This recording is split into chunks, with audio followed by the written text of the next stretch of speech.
लोकतंत्र में हिंसा का कोई स्थान नहीं हो सकता और इस तरीके की जो भी साजिश करता है उनके बारे में स्पष्ट रूप से उसके संबंध में जो जांच है वो जाहिर है कि यूनाइटेड स्टेट्स ऑफ अमेरिका में होगी। और भारत में भी यदि कोई ऐसी साजिश रची जा रही है कि जिसमें कि भारत के प्रोमिनेंट लीडर्स की, भारत के प्रमुख व्यक्तियों की अगर हत्या के संदर्भ में किसी भी तरीके की कोई साजिश है तो उसके बारे में सतर्क रहने की आवश्यकता है। अमेरिका में डोनाल्ड ट्रंप के प्रतिद्वंदी उन पर गंभीर आरोप लगाते रहे। डोनाल्ड ट्रंप को संविधान विरोधी, लोकतंत्र की बजाय तानाशाही विचारधारा का होने का आरोप लगता रहा है। इसके अलावा पूंजीवाद के समर्थक, दक्षिणपंथी विचारधारा के समर्थक और चरमपंथी राष्ट्रवादी होने के भी आरोप लगाए गए हैं।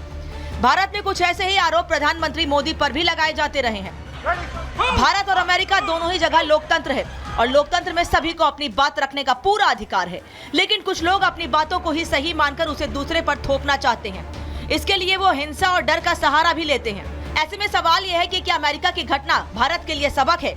अमेरिका हो या भारत, क्या राजनीतिक बयानबाजी हिंसा और नफरत को उकसा रही है? महाभारत में आज इसी पर होगी चर्चा। Bureau report, Republic Bharat. मेरे साथ बीजेपी के प्रवक्ता तुहिन सिन्हा जुड़ रहे हैं। कर्नल शैलेंद्र सिंह हमारे साथ स्टूडियो में आ गए हैं। सुशील पंडित राजनीतिक विश्लेषक हैं, हमारे साथ जुड़ रहे हैं। अचल मल्होत्रा जी, फॉर्मर डिप्लोमैट, हमारे साथ जुड़ रहे हैं। Sir welcome. हमारे साथ जुड़ रहे हैं प्रेम कुमार जी, वरिष्ठ पत्रकार हैं, और विवेक श्रीवास्तव जी बहुत दिनों के बाद हमारे साथ स्टूडियो में आए हैं। बहुत बहुत स्वागत आपका। मैं शुरुआत इस बात से करना चाहती हूं, अगर सुशील जी हमारे साथ आ गए, उनको भी स्क्रीन पर रखिए जरा। कर्नल सिंह, मैं आपसे शुरुआत कर रही हूं। जिस तरह के हमला आज डोनाल्ड ट्रंप पर हुआ, इससे एक बहुत बड़ा सवाल ये उठता है कि देश के सबसे शक्तिशाली लोगों में से एक अमेरिकी प्रेसिडेंट होते हैं, और अगर वो अर्स्टवाइल प्रेसिडेंट भी है, क्योंकि अभी वो प्रेसिडेंशियल रेस में है और उससे पहले वो प्रेसिडेंट रह चुके हैं, उनकी सुरक्षा में सेंध बहुत सारे सवाल खड़े करता है। कर्नल सिंह, जय हिंद। आपको मैं एक और ऐड कर देता हूं जी। वो सबसे ज्यादा शक्तिशाली प्रेसिडेंट ना केवल थे, भावी हैं। क्योंकि उनके पास आज की तारीख में ऐसा माना जा रहा है कि उनके पास एक एज है कि वो शायद फ्यूचर के प्रेसिडेंट बनेंगे। इन स्पाइट ऑफ एवरीथिंग, ये बॉटम लाइन जरूर है। सबसे बड़ी बात जो आती है, आपने बोला वो देश के सबसे शक्तिशाली, मैं तो कहता हूं पूरी दुनिया के शक्तिशाली वो क्लेम करते हैं अपने आप को।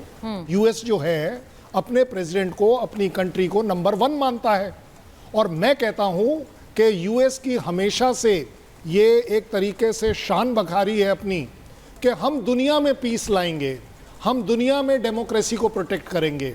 सब कुछ बोलने के बाद बॉटम लाइन क्या आती है कि आपकी अपनी ही कंट्री में आपके साथ इस तरह का एक हादसा हो जाता है। ये हादसा बहुत बड़ा हो सकता था।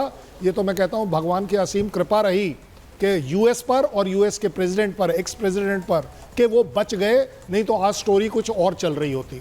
सबसे बड़ी बात यह है कि यूएस को ये चीज़ माननी पड़ेगी कि जो गन कल्चर उन्होंने अपने यहाँ स्टार्ट किया हुआ है, बाकी कंट्रीज़ के साथ जो भी चल रहा है, सबसे बड़ी बात यह है आपने ही ये पॉलिसी बोई है, अब आप ही काटोगे कि अगर आपने सभी लोगों को गन दे देनी है तो बचा क्या। और मैं कहता हूं इससे बड़ी बात, AR-15 is not a gun, it is a deadly weapon system. 550 का रेंज क्यों चाहिए आपको? आप उसे स्पोर्ट्स राइफल कैसे बोल सकते हैं? आप उसको सिविल लाइसेंस कैसे दे सकते हैं? ये आपका अपना क्रिएटेड है, इंडिया से एक्सपोर्ट नहीं हुआ है, आपने खुद किया हुआ है। आप 5.56 जैसा डेडली एमुनेशन कैसे इस्तेमाल कर सकते हैं फॉर स्पोर्ट्स या हंटिंग? मुझे बता दीजिए। कर्नल सिंह, मैं थोड़ी देर बाद ये भी अपने दर्शकों को दिखाऊंगी कि कितना करीब वो हमलावर था डोनाल्ड ट्रंप से। अब सवाल ये है, मैं एक बार अचल जी के पास जा रही हूं। सर, आप तो पूरी तरह से अमेरिका में जिस तरह से सीक्रेट सर्विसेज काम करती हैं आप जानते हैं, या भारत के संदर्भ में भी मैं एक बात करूंगी, क्योंकि जब भी एक थ्रेट परसेप्शन होता है उसे कितना गंभीरता से लेने की जरूरत है।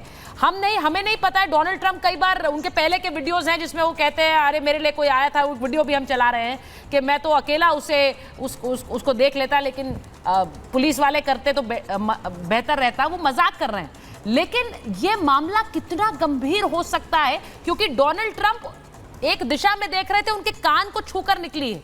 अगर वो उस दिशा में देख रहे होते जहां गोली आई थी अचल जी, तो ये फेटल हो सकता था। जी हाँ, बिल्कुल। सुनीता जी,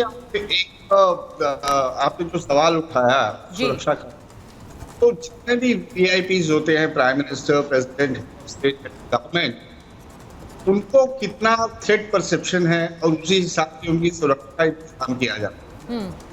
होता यह है कि सिक्योरिटी फोर्सेस 99% जो है कोई अनटोल्ड इंसिडेंट को प्रिवेंट कर पाते, लेकिन वो पब्लिसाइज नहीं होती। लेकिन वो 1% जो फेटल भी हो सकता है, जैसे आज हो सकता था, तो वो चर्चा में आ जाता है। तो पहली बात तो ये है कि जो कुछ भी होगा डोनाल्ड ट्रंप की रैली में, ये एक बहुत बड़ा सिक्योरिटी फेलियर। अब चूंकि असैसिन को भी इन्होंने न्यूट्रलाइज कर दिया, थोड़ा समय लगेगा इसकी असली वजह जानने में। ये पॉलिटिकल इन्वेस्टिगेशन है या फिर ये वो गन कल्चर का हिस्सा है जिसके बारे में करुणा बात कर रहे थे, या फिर ये कोई मेंटली अनस्टेबल यूथ है, 20 साल का लड़का घर लेके आया और गोली चला दी, तो इसके पीछे कोई कॉन्स्पिरेसी है किसी विदेशी ताकत का, ये तो खुलते ही पता लगेगा। लेकिन अगर आप इतिहास पे नजर डालें अमेरिका की, तो ये पहली बार नहीं है।